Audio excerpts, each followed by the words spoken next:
welcome. I am Chris Shorter, your county executive. This is another episode of Shorter Topics. I appreciate everyone tuning in. We are fortunate today in that we get to sit with Tanya Washington, Director of our Office of Planning here in Prince William County. Tanya, welcome. Thank you so much for having me. Really appreciate it. Absolutely. So this is going to be a very exciting conversation. A big thing happened in Prince William County just a few weeks ago, and that is the Affordable Dwelling Unit Ordinance was approved by our board. We're going to talk a bit about that today, and many of the other comprehensive plans, zoning ordinance update, things that are happening here in the county that Tanya and her team are just doing phenomenal work in delivering. So sit back for a few minutes and enjoy the conversation. So if you'll just start out with just how you came into the work. Many of us have very different journeys into public service. What is yours? Sure. So I definitely did not take a linear path into this work, but I ended up in the right place. All right. So I like to start out with talking about the fact that I am a third-generation native Washingtonian. I was born in Washington, D.C. I've lived in different parts of this region in Maryland and Virginia. Third generation on my dad's side. Okay. So I was born in D.C., my dad was born in D.C., and my paternal grandparents were born in D.C. We all have a long history in D.C., and with that personal experience of seeing how that city has changed over time, which is very relevant, obviously, to the type of work that I do. And so growing up in that, in DC, in the DC region, just as a kid, seeing how things kind of worked here, what didn't work here, and then particularly once I was an adult, at the time, DC was starting to go through a lot of changes. This was a few years after I graduated from college. But I worked in downtown DC for an environmental organization after college. And it was during the time that I worked for that organization that I got introduced to the planning field. During that time, I worked at, it's an organization called the Natural Resources Defense Council, and it's a national environmental organization, and they have a DC office. So I worked there as a program assistant doing administrative work for a little over 7 years. And during that time, I started supporting their smart growth program, which they had in place at the time. Once I got introduced to the notion of smart growth and kind of what that means for communities, that was actually a really good fit for interests that I already had. I was already had interest in cities, had interest in how places grow and change. And again, growing up and living in DC, in the DC area, it was happening in front of me. Probably had a major impact at that point on that decision. Yes. But fast forward, I did ultimately make a decision that planning was the field that I wanted to pursue. And so I left DC and went to Philadelphia to go to the University of Pennsylvania and got my master's in city planning. All right. And after that, I started working in Philadelphia for a nonprofit organization called the University City District. They are a business improvement district in a part of West Philadelphia, and I was a commercial corridor manager for one of their major a commercial corridor in a historic neighborhood. Like a bid. Yes, what a just cool like a bid. Start. Yeah, it's a great way to kind of start out because you're hearing from businesses, from community members. You come in with the city's kind of perspective about growth. And everything from litter to major sort of corridor development. Yes. Very good. And I had an office right on the corridor. So I was on the same block with business owners, talked to business owners, talked to residents, also build really strong relationships with community organizations and with the city of Philadelphia. Because again, I was working for a nonprofit, not the city. But this was very relevant to how I ended up in public sector because I worked there for about a couple of years and I started to realize two things. One is at that time, that was when a lot of changes in DC were really starting to be very visible. This was in the early 2000s. And so the whole time that I lived in Philadelphia, and that was about 4 years, I would come home to visit my family and I could literally see the changes happening. And I felt like I was missing out on what was happening in my hometown. So I made a decision that I wanted to move back to DC. The second decision was I wanted to transition to the public sector. During that time, working as a commercial corridor manager for the University City District, again, I was interacting a lot with the city of Philadelphia and their staff. And as much as I enjoyed working in the nonprofit sector, and I did, for years prior to that job, I started to realize that if I worked in the public sector, I can have an even more direct impact on the community. And so I wanted to have that opportunity to do that. So I ended up marrying the two decisions of moving back to DC and transitioning into the public sector into a great opportunity to work for the government of the District of Columbia through a program that they have called the Capital City Fellows Program. Yes, I know that program well. Yes. Yeah.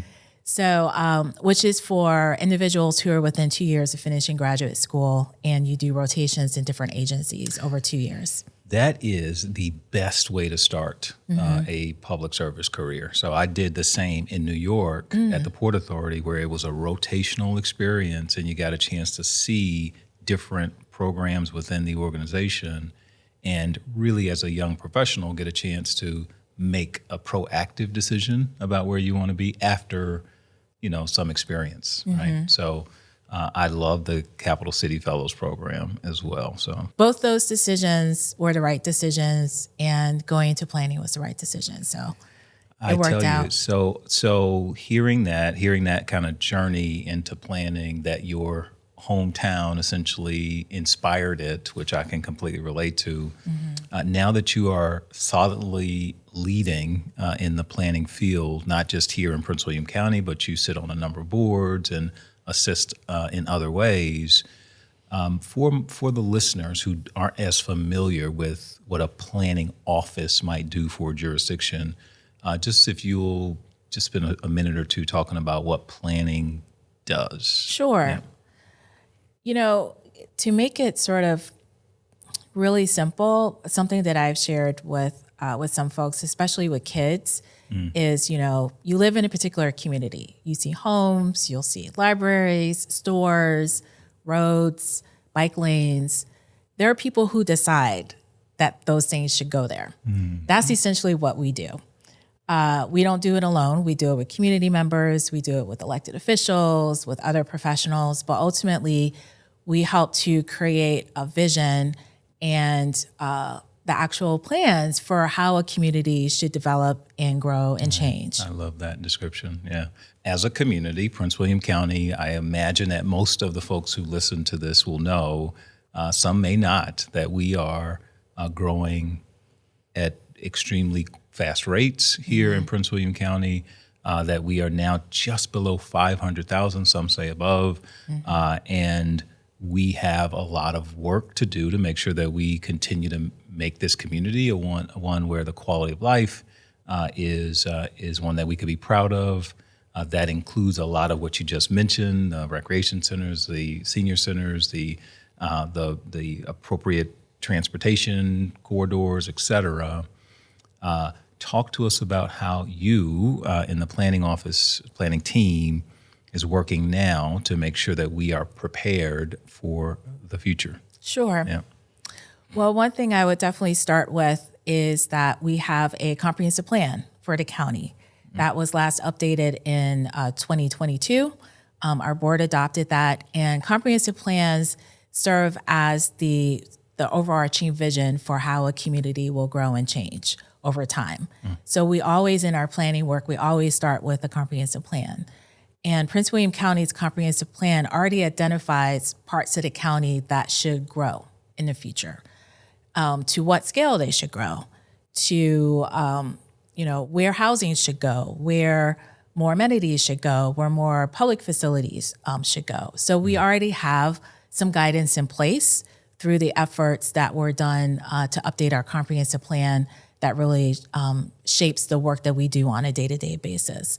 The other piece is the comprehensive plan does include an overarching vision for Prince William County, and I don't have it memorized in my head, but it does talk about this county being a vibrant, equitable community for residents to live, work, play, and retire with the services and amenities that they need to do all of those things successfully. Absolutely. So I always like to start with what's the big vision that we're trying to accomplish. And oftentimes we'll refer to that vision statement when I give different talks to remind everybody this is ultimately what we're trying to accomplish. On a day-to-day basis, the planning office does a number of different things. One that's very visible to community members is that we lead the county's review of land use applications for future development. To get technical, they're called rezoning applications or special use permit applications, other types of land use applications. But essentially, unless a proposed project is already allowed under our zoning ordinance, which is a big tool that we use to implement the comprehensive plan, those developers have to come in and get the county's approval to actually build those projects. Sure. So they come to us and submit those proposals. And in our office, along with other departments, we review those quite diligently, quite carefully. We look at how it will meet the goals of the comprehensive plan. Is there other guidance or regulations that we need to meet? And ultimately, all of that goes through a public hearing process, which ultimately goes to the Board of County Supervisors. They're the ones who make the final decisions. And I'll say on this, one of the indications of a community's growth, one that is growing fast, is the number of applications, public hearings that your office is pushing forward to our Board of County Supervisors. Yes. And so it is truly an indication of how prosperous our county is, how many applications are coming through, how many businesses and others are coming to the county to make some change to the way that they are processing some redevelopment, right? And so I will say, seeing the numbers today as compared to just a few years ago, you have a very busy job. Yes. We see on a monthly basis, and obviously it varies, but anywhere from, 230, 240, 250 different land use applications, active applications on a monthly basis. Absolutely. So it is quite a significant volume of cases, which is very much reflective of development interest in this county, as well as the pace of growth that is happening here. And that is something that, the numbers have been going up over time, from year to year. And so that is another sort of big focus for the planning office, is efficiently managing the process to review these applications. Because at the end of the day, if they're approved, they result in new housing for residents, including affordable housing, new businesses, new services, new restaurants, the things that residents want. And so we are very focused on looking at how the county can improve its own processes within our office and working with our partner agencies. And to that end, you have in particular done some pretty phenomenal work just over the last year in redesigning the office generally, but also doing some improvement to process. Yes. You mind talking a little bit about that work? Sure. I'll note a few different things. So I started as planning director in February of 2024, as you know. And one of the sort of overarching things that we've been really focused on, myself and a leadership team, is right-sizing the planning office. As the pace of applications for new land use development has gone up, for a number of years, the planning office staff did not grow.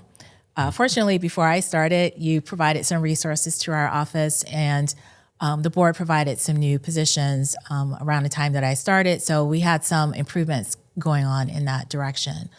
But one thing I will note is that, again, in the almost year and a half that I've been with the department, we have filled 15 positions. I love both that. new ones and some turnover. So we've been really, really focused on growing our staff. And that 15 is a significant number. Yes. For some who are, tuning in to this will understand what that means, what 15 positions means, how difficult just a few years ago it was to fill positions generally. We were losing staff from our planning office. So to not only have stopped the bleed, but to have increased the staff and to be now in a position where we filled that many vacancies is really a testament to you and what is happening here in Prince William County. I definitely, when I talk with regional colleagues or go to other events where I get to talk to other professionals in our field, people ask me, how are things going in Prince William County? And I always say there's a lot happening in Prince William County. Absolutely. And there's a lot of opportunities here. And so I think we've been really focused on getting that message out. So that's helped us a lot to attract, new employees. We've kept employees as well who've been promoted. So we have the best of both worlds in that respect. To get to kind of what else we're doing in the planning office in terms of the organization, starting July 1st with our new budget for FY26, we are rebranding 3 of our divisions. All right. So just really quickly, our community development division, which is the division that is focused on community sort of neighborhood level planning, creating and implementing small area plans. That team will be called Community Planning and Revitalization. Love it. We have another division that's currently called Long Range Planning. They are responsible for updates to our comprehensive plan, updates to our zoning ordinance. They do public facility reviews. There's a cultural resources team, as well as our GIS functions. That team will now be called Countywide Planning because everything that they do has a countywide applicability. That makes sense. Yep. Right. And then lastly, our current planning division, that is the team that reviews a lot of the land use applications, the rezoning applications, special use permits. They are now going to be called Land Use Review. Very good. all very, very clear, makes sense to the public. You have folks who work with you all the time because they are processing or putting applications through the review process quite often, who will probably look at this and think, okay, this makes sense, right? So appreciate that. Now, one of the things that I'm sure a lot of folks will tune in to this episode and be interested in hearing about is something that happened just a few weeks ago here in the county that we are all very excited about and that you and so many others around the county have been working on for quite some time, and that is the Affordable Housing Ordinance. Yes. So I wonder if you could talk a little bit about this. I will say that we are very proud that we are now at that point where an ordinance has been adopted by our Board of County Supervisors and what it means. So we talk about growth, we talk about what's happening in our communities and in our neighborhoods, and the need for housing is core. And so if you could talk a bit about how did this come about and what it means now that we have an ordinance. Sure. So, Prince William County, as well as the rest of this region, we have a housing crisis. We don't have enough housing units for the people who live here now, as well as people who are moving into our communities. So we like to start there. That's sort of a fundamental issue.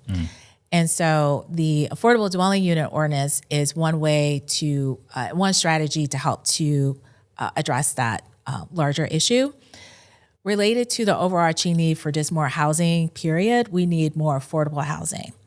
Yes. One thing I will mention is that I actually used to live in Prince William County a number of years ago and moved away for a few years and then came back last year. And so you personally saw the growth. Yes, right. I have.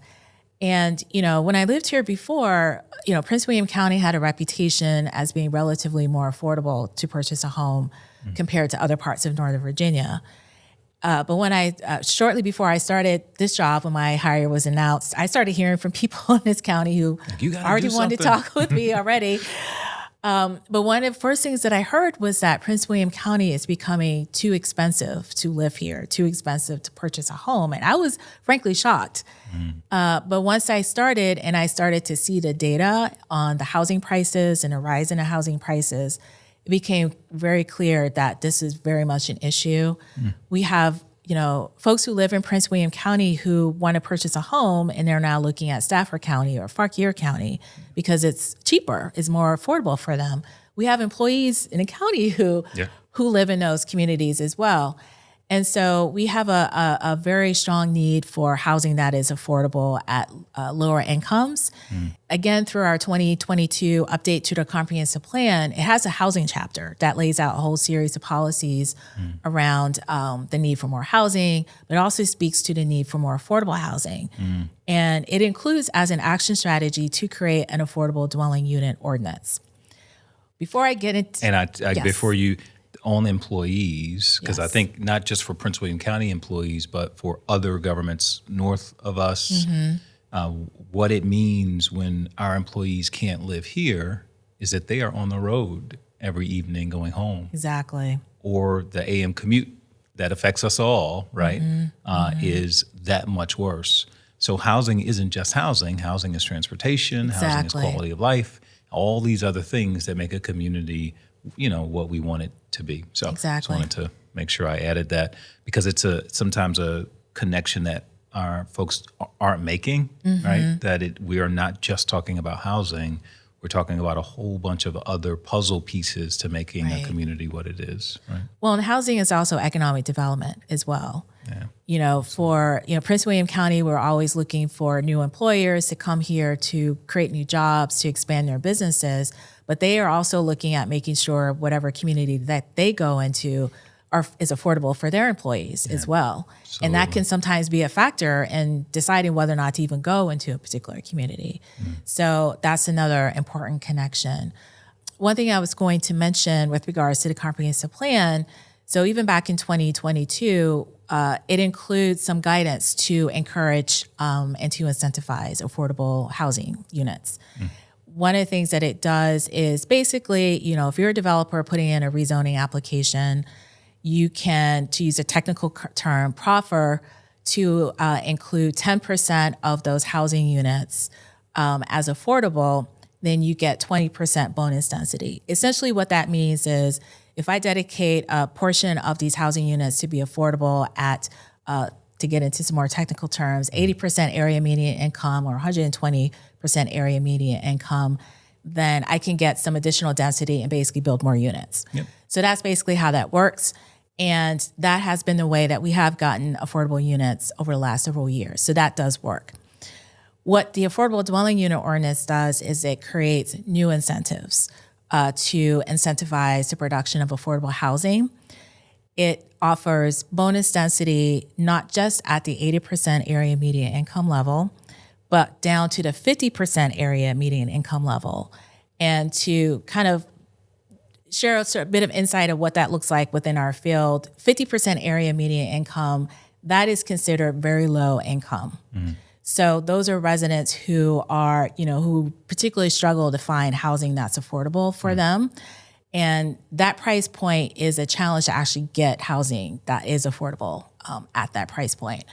And so now we have a way to incentivize getting units that are affordable to residents at those very low incomes, as well as 80% area median income. So we have another option besides what we already have through our comprehensive plan. Sure. The other important thing that this ordinance does is that it establishes a housing trust fund, which is a proven tool that other communities have had that provides funding that the county provides to help close the gap in the cost of building affordable housing.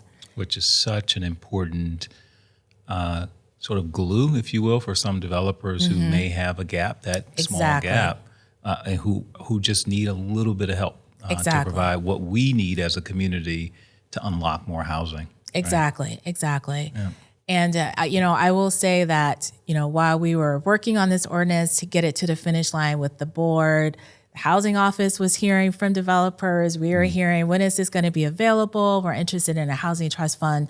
So we know, as soon as it becomes effective on December 1st of this year, Yep. there's going to be folks who are going to be interested in taking advantage of these Sure. tools. And I mean, just if we'll take a moment just to give some shout outs, a lot of not just our own employees, housing, Yes. planning, transportation, a number of agencies had a role to play but I would also say our community, right? There was a lot of community input and a lot of feedback from the same developers that we started this conversation talking about, who are very much aware of what what the stakes are, but certainly what they need in terms of incentives. Yes. So big shout out to all involved, and certainly want to give a just acknowledgement to the board. Yes. For voting to approve and really putting us ahead, a leap forward in terms of growth. Yes. So as we talk about the comprehensive plan and what happened just a few years ago in terms of all of the community input and feedback to create what is now our sort of comprehensive plan, what are we doing now in terms of zoning to help to, I guess, put a fine tooth on what we did just a few years ago in the work with the comprehensive plan? So we are about to launch a comprehensive update to our zoning ordinance. And that is really significant because the zoning ordinance is one of the critical tools for implementing the comprehensive plan. So we have an updated comprehensive plan. It has all these policies. It encourages more walkable, mixed-use communities, more options for in terms of types of development. But that has to carry over into the actual regulations that the county has that we use to then determine what type of development can go where and what types of standards do we expect it to meet so that it will work for communities. Right now, we have standards in our zoning ordinance that is not quite in alignment with some of the policy goals in the comprehensive plan. So we have to get the zoning ordinance in alignment with our comprehensive plan. So that's a big, big focus of it. But we are also using this update to the zoning ordinance, not just to do that piece, which is actually very critical, but to really look at the zoning ordinance as a tool and really evaluate how effective it is in terms of getting the type of development that we need now for Prince William County. And, there have been changes over time in terms of the types of development the county has wanted and what we really need now, what residents are calling for. And we want to make it easier to do that. So, for example, our comprehensive plan, again, calls for more mixed-use development. So those are communities where you have housing, you've got retail, you've got restaurants, office, either very close proximity to each other or even within the same development. But we have some standards in our zoning ordinance that don't really support mixed use to the degree that we would like. We do have some standards in our ordinance. We have mixed use districts that's already in our zoning ordinance. But we want to take this opportunity to fine tune those to see is there something else that we could do to make them work even better for us and to make it, frankly, just easier to get more mixed use development in the county. Absolutely. When we think about the types of kind of centers of activity, and we already have a number of them that we could probably name right here in the county. But as we go forward and wanting to see more of that, more retail, more mixed-use home housing, just more activity, if you will, within the county. This is where it happens. Exactly. This is where that planning happens. Yes. We invite the community often into this conversation when you and your team, when we're doing these kinds of plans and updates. I wonder if you could talk a bit about how we do that, how we engage community in this process. Sure. There's a lot of different ways to do that. And I think the important message is that, at the end of the day, these communities are where our residents live. And so they have to have an opportunity to weigh in on it, to say, this is what we would like. Here are the issues that we have. Here are things that we would like the county to fix. And so one thing I definitely would like to mention in particular relates to the land use application review process that I mentioned earlier, rezoning applications, et cetera. Earlier this year, the planning office issued guidance to the applicants, to the developers who are seeking approval from the county to do these projects that basically say you have to talk to the community before you come to the public hearing process. Which makes sense. Yep. The residents need to be able to have the opportunity to find out about projects that are proposed in their communities, to talk with those teams who want to build these projects, and for them to have a say in what is going to ultimately go to the board to get approved. And what we had found earlier was that some developers did that, but others did not. And so when the Planning Commission public hearing occurred, that's the first formal opportunity in terms of the formal approval process before going to the board. I remember early during my time, shortly after I started with the county, I forget what project it was, but it was a residential project. And there were community members who said at the Planning Commission public hearing, this is the first time I've heard about this project. I didn't have an opportunity to weigh in on it. And I said, that should not be. Yeah, we got to do better. We have to do better. Mm-hmm. And so we created guidance for land use applicants that lays out an expectation that they have to do this engagement with community members. Mm-hmm. We can't require it. We don't have the authority to do that, but it's a very clear, it's very specific expectation. Absolutely. This is what we expect you to do. But then we also provide guidance on how they could do it so that they can, try to be effective with that. No, I remember when you sent me the draft and me thinking, okay, well, how will the community react to this? Mm-hmm. It has been a phenomenal reaction. Yes. I think everyone appreciates the guidance from your office, and I feel like it's gone well. Yes. In terms of the back and forth with community. So this is shorter topics, and it intended to be kind of short. So I do want to wrap up the conversation. We could probably go for another hour. But I do want to wrap up the conversation with a big thank you to you for your leadership, for being here in Prince William County.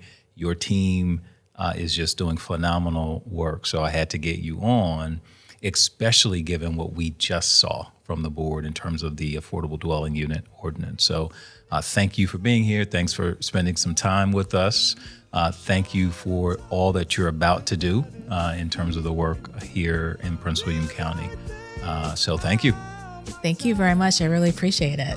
All right. Well, thank you so much again for joining us for Shorter Topics, Bigger Impact. We will see you next time.